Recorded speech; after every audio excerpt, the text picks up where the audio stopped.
Good evening. I'm Connie Edmonston. I'm the Director of Fayetteville Parks and Recreation. So glad to have you all here. What a great show. A very important park. We're so excited with the 228-acre park, Centennial Park, that's at Millsap Mountain. We have a master plan to present to you tonight from the Trailblazers. So I'm going to at first let our mayor say a few words and welcome you. So Mayor Lionel Jordan. Good evening, everybody. Good evening. What an exciting time in the city. We just passed a $226 million bond last week. So yeah, so this is not fiction. This is real. So it's an exciting time. We're looking for your input on this Centennial Park because, you know, we've made it a point to preserve our urban forest and green space. In fact, we were looking at that today. The City Council passed another 100 acres last night. So this city has preserved close to 1,100 acres of urban forest and green space in the last 4 years. Great. So it's an exciting time for us, and this is going to be a great addition to our park system, our trail system. We want to get your input. So, as I always tell folks, take it seriously. Give us your input, whether you like it, don't like it, what you'd like to see on it. And let's move this city forward because right now we're getting our first phase of all the lists of the bond issue put together. I'm sure some of this will be in that.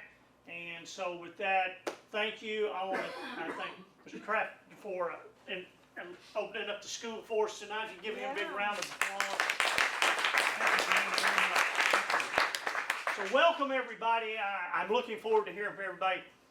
Don't you just love this city? Yes, sir. Thank you all. Amen. What a great opportunity, and thank you all for being involved in this to give your public input so we can develop the park that you would like to see. There's been many people involved in this, and I would like to make a few introductions. We have the Northwest Arkansas Trailblazers, Aaron Rushing, and Daniel Marley. He's on his way. Oh, he's on his way.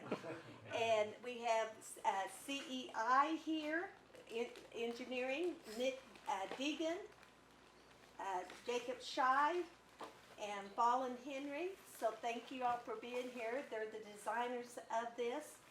But we're very excited.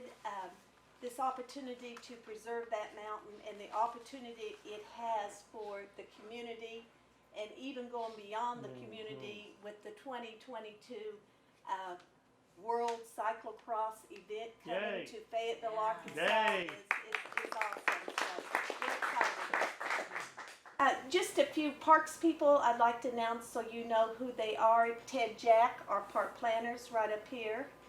Byron Humphrey, he's our park maintenance superintendent. We have our urban foresters, John Scott and Melissa Evans. And we do have a Parks Board member here. Joel Frond is here, so we're glad that he's here.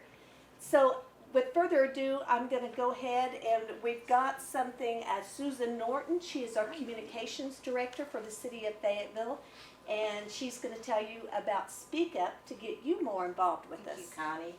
As Connie said, I'm Susan Norton, communication director, and I just want to spend 2 seconds letting you know about where you can find all the information that you're hearing tonight and how you can stay involved, and we will update the information online for you.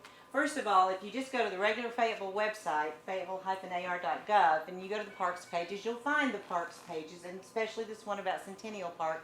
But also, we have a new tool, and I left these little business cards on the table for you. They say Speak Up. So this is the major project platform where we engage you all. There's a survey that'll become public tonight. It's actually, we just published it. There's a Q&A on the Speak Up page. And that's where you can let your voice be heard after you go home, you reflect, you have more questions if you haven't jotted them down already or told some park staff. And then that's where you can please tell your friends if they didn't get to come tonight. Go online, look at Speak Up, and then let's continue this dialogue until I think it's May 12th, 13th, something like that. So we want to take feedback until then. And I wanted to just scroll down a little bit and show you how to find the Speak Up page. It is on the main website. You click on Speak Up, and when you go there, you'll see the major projects the city's engaged in right now. You all have probably heard about, here we are, of course, at the Centennial Park planning page, the Cultural Arts Corridor, our stormwater management, workforce development 71B, and digital inclusion. Those are just some very active projects right now, and I wanted you to see that. And this page, when you go to the Centennial Park page, that's where you'll find a lot of information, everything that you see tonight. There'll be a presentation from all the boards and what Erin is about to present. There will be, this is where the survey and the Q&A will be answered. You can enter a question the next day. Park staff or some of the team will be able to respond to your question online, and then everyone can see. So just for now, I'm going to kick it off before Erin comes on. We'll show you this great little video that Experience Fayetteville produced with Bike NWA and a bunch of folks to welcome the CYCLOCROSS initiative, and then we'll get started with the presentation.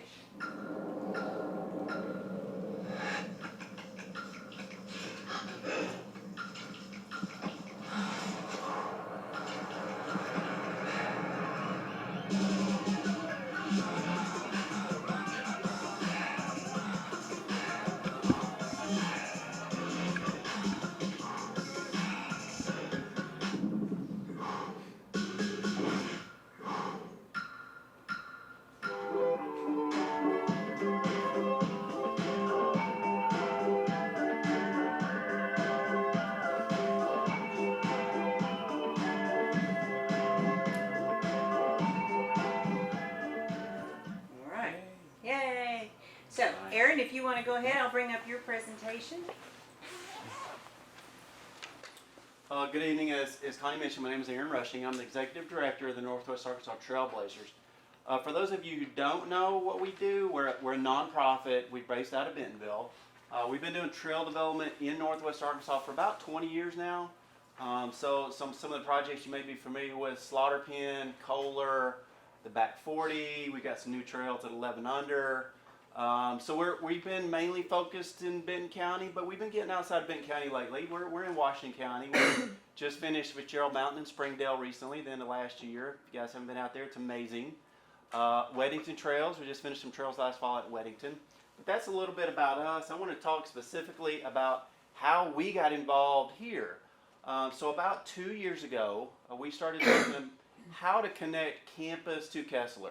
So that was really our first intro into this project site. So we're studying it, trying to figure out, and a lot of what we do is really like rat maze. I mean, we'll go this way a little bit, and we'll go this way a little bit, and we'll talk to property owners, and we started that direction. Now, how to connect it, how to create a traverse trail system. About the same time came this concept about doing a big event, a big bike event. We have events, sure, we have some great events. We don't have big events. We started, where can we do this? We just looked at Bentonville, of course, first. That's where we're at. Then we started looking where else in the region, and Fayetteville kind of rose to the surface. You have all the infrastructure here. You're used to big events with the football games and the basketball games and the baseball games. So one of the things we looked at was like Fayetteville. Fayetteville is probably our best location. So Millsap Mountains was initially our first thought. We need to do it here. So we dove into a little bit deeper. If you want to go to the first slide. So for you who are not familiar with the site location, I'm sure everybody's familiar with where it's at, but west side of Interstate 49, north side of MLK, about 228 acres. It's really in two components. So the east side, this lower area, is about 75 acres, and this part here is about 150 acres, just to give you some idea. And they are connected, actually in the middle they are connected, so they're contiguous with each other. So next side. So again, what we started with was like how to connect Kessler, how do you connect it to the campus up here, and started working through all these pieces. And how do we do that? How do we do that successfully? How do we include a world type event, a true event? Then we started talking about what type of events could it be? Cyclocross kind of surface to the top, cross country mountain biking surface to the top. Very familiar with NICA. If you guys don't know what NICA is the National Interscholastic Cycling Association. So right now in Northwest Arkansas, we've got 400 kids, 170 volunteer coaches, it is growing at a rapid pace. I had a son last year that went through it. I've got another son going into it this year. It is amazing watching these youth race. It's just so much fun. So focusing in on the mountain itself. How do we do that? And then we started down and how do we put all these pieces together? By show of hands, how many people have actually been on top of this mountain? So a few, I guess. Okay. So when we got out there, we first started going on the side about a year ago. First thing we noticed is the views. It was in the time of year there wasn't a lot of leaves on, so you could literally see forever. So we immediately fell in love with it. And it had all the ingredients for good mountain biking trails. It had topography, it had rocks, it had tree canopy, event space, so all the ingredients were there. But we still had challenges. We had challenges with access. It's hard to get up there. If you guys have been up the road there off of Old Farmington, it's hard to get up there. So we're working through that, how to get up there safely, meet fire code access. Utilities, another challenge. We're working through that right now too. So let me see, what else can I mention? Let's go to the next slide. So again, we've been working on a plan, how to put all this. And I know this map, it looks busy. When you get up there, this area is massive. It's a big area. I want to say it's 30 plus acres just in this grassy field up on top. So to get the scale, it's hard to get the scale from looking at this map. You really got to be there on site to see that. So we have, let me see. So what we're proposing is 3 different types of trails or event trails. One is the cyclocross that we just saw the video of. That's a big deal. I've done my own research since it was announced, and just looking at the cyclocross Wikipedia page, you see the event starting way back, turn of the century, all the way through, and all these places that aren't even in the U.S. And you get down to the bottom, you get to 2013, and there's Louisville, and then all the way down to 2022 is Fayetteville. So just look at this list and see Fayetteville on this list, and only the second time it's ever been hosted in the U.S. It's a big deal. I didn't know that until I started doing my research. So dialing in here a little bit deeper, the red trails here is what would be that cyclocross. Again, they use a series of, it's different than mountain biking trails. So you may have an off-camber piece, you have mud, you have sand, you have stairs. I mean, you saw the video, it's just kind of gnarly. And I think mountain bikes are gnarly, mountain bike trails are gnarly, but this is over the top. I mean, it's crazy. But it's a big deal, and it's growing in popularity. So a different type of bike, but again, an opportunity to pull in a lot of people all over the world to an event like that leading up to 2022. So the red is the cyclocross, the black is what we're calling the cross-country mountain bike route. So it's about, cyclocross is about 1.9 miles, less than 2. The black trail is the cross-country mountain bike trail, which is closer to 4, 3.5 to 4 miles. The green trails, a combination for the NICA, for the kids' NICA, would be a combination of the green trails and the red trails. They all need some of the same features. They all need the starting area. They all need setup area. But the way the NICA course, you can almost lay it out with some orange fencing. You can make it work that way.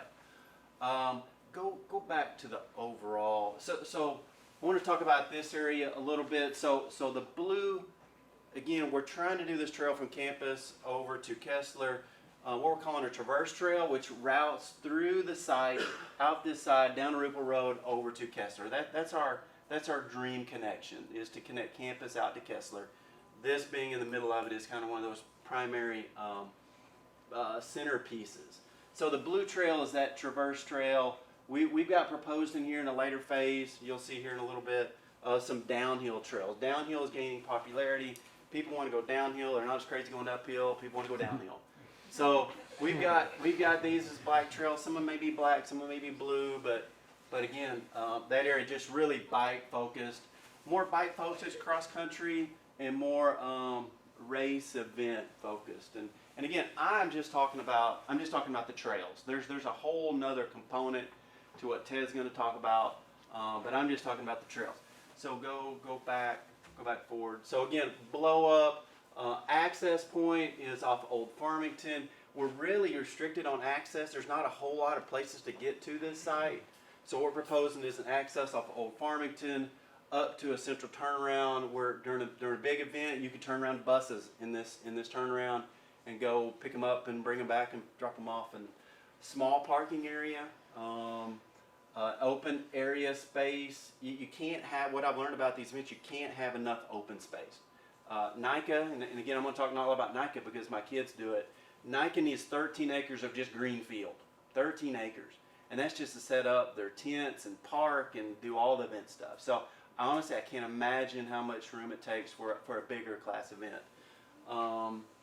So parking would be restricted from here to back to the west or back to the east, and this would be just an event drive or access up to this end for event. So this would be traffic would be restricted from going up here in the middle of the park. Let's see, go forward. We'll get to some pretty pictures here in a minute. Here's a slide of, again, the three types: cyclocross on the far left, cross-country mountain biking in the middle, and then the NICA slides here on the right side. Again, pictures of cyclocross, crazy stuff, stairs. I mean, yeah. It's awesome. Again, I'm learning about it, but it's awesome. And they do this in the wintertime when it's cold and it's wet, and I'm like, all right, I guess. Snow, out of Canberra, we would never build a trail like this. But this is what they race on. This is what they do. This is more traditional, what I'm used to, the mountain biking. So this is the slides here are mountain biking images. Go to the next one. So again, rock, technical, harder the better. We put this slide in here. You know, these aren't just for mountain biking and cyclocross. We just finished the back 40 in 2016. I see so many trail runners up there using that back 40 running. It's unbelievable, and I didn't know that because I'm not one of them. But when I'm out there riding, I see runners and I see walkers and I see hikers. So again, what I'm talking about is really heavy in the biking. But this, I know you'll see this programmed out there on the mountain too. So. These are just some example projects that we threw in. This is Fitzgerald Mountain down in Springdale on the east side. If you haven't been out there, it's truly a masterpiece. It's a work of art. They had all this rock was on site, so no rock was brought in. All the rock was there on the mountain. Our trail builders built this. This is a bridge. So there's two trails here. This is a trail going this way, and this is a trail going over the top. Next slide. So again, same feature, which is really cool. We're going to see some of this on this side. There's some rock out there they can use, they can harvest to create these type of elements. And then this is just a black technical trail underneath the bluff. I believe there's a cave right over here that you can ride in and ride out on this. But that's my part, again, heavy on the trails because I'm working on the trails. But again, we're open, like the mayor said, we're open to input. We want to hear what everybody has to say. Ted's going to go into more detail about the other programming elements that are out here. So grab me after this presentation and we'll talk in more detail. Thank you for your time.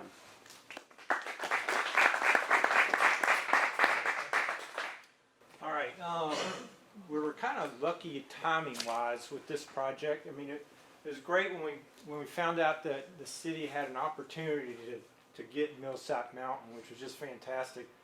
I'm new here, and I can remember the first time coming over the interstate, you know, heading north and coming over and seeing that beautiful view. And the whole time after seeing that, I was like, we got to preserve these mountains because this is just gorgeous views in here. So when we were able to get this mountain, I thought it was really great. At the time, we had started working on our strategic plan, which we worked on a lot last year, and we were gathering a lot of public feedback. And in that process, we were able to ask a question about Centennial Park and what are your ideas of how you would like to use Centennial Park. So with that information, I'll go through some of the things that scored high from what we saw from feedback. That doesn't mean that's everything, so that's why we definitely need your feedback and thoughts on this more. But I'll run through some of the items that scored real high. So do you want that? No, you can kind of go on. Okay, event spaces, spaces that can host a festival, host music, and so forth, scored really high. And that fed in with some other things that we had in the strategic plan. We saw that facilities that helped with the social aspects, people meeting people, people visiting with people scored high. So I think that's part of why this type of facility scored high. But in the master plan, you did see a kind of greener area, so we think a kind of event space is an easy thing to work into this park. See, another area that scored real high was picnic areas and barbecuing. You can go to the next one. That actually scored very high, so I think there's a lot of barbecue kings out there that want some spots to go. Another one was hammocking. Hammocking's kind of a new recreational phenomenon kind of around the country. At first when something comes up, you wonder if it's just going to be a fad, and it kind of comes up and goes away, but this one seems to have staying power. So hammocking is something that we can do, and it's kind of, fortunately, kind of easy to do. Then pavilions. Pavilions are kind of the workhorses of parks in some ways. There's a lot of different things you can do with pavilions. One is, if you think about like our programming, day camps and stuff, and we bring kids to parks, we need a place where we could pull them together, get them out of the sun, maybe get them lunch, those kind of things. But then families, for family reunions and events and so forth, these are very much needed. And you can have different sizes. You can have a small pavilion next to a playground where you can host a birthday party for kids, up to big ones where you have lots of family and people from all over coming together. Here's one that's real nice. It's actually got a fire pit in it. And then with the views, Aaron was talking about the idea of, well, maybe we can create some areas where we can kind of punch through the canopy. Because moving through that canopy up high, it can be a really neat experience all by itself. And then having a place where you can look out, see that view. So even in the leaves are on the trees, you can still get some of those really wonderful views that this site can afford. Another extremely high scoring thing were playgrounds. You know, places that kids can get out and do things. So one of the things we're thinking about is in the city, a lot of different types of playgrounds, but what kind of playground might really work well here? And it probably needs to be something unique and a little bit different. So playgrounds that are kind of adventure playgrounds or nature playgrounds that kids can get into, which was one thing that worked real well. These are just some images of some of those types of playgrounds. Here's one that might be a little more adult oriented. This is a high roots course. There's vendors that actually do this. So this, one nice thing about this is this could be done without tax dollars, where a vendor comes in and actually creates these kind of facilities. It would be for fee, but I mean, that's, you know, I think there'd be a lot of people that would be interested in something like this. Here's one that's a low ropes course. It could actually be more like a playground that's free to access and so forth. And then even extreme features. You can see in this playground there's actually a skateboard that you get on, and kids will do these things, and then climbing apparatuses, which kind of goes with the extreme nature of some of these trail events that we were looking at. So that's some ideas. And climbing, I think climbing scored pretty high, and there was an interest for that. That's not all the ideas. Those are just some of the ones that scored high. So please, you know, when y'all do those surveys, particularly an online survey, we really want to capture, you know, what your thoughts are on some of these amenities.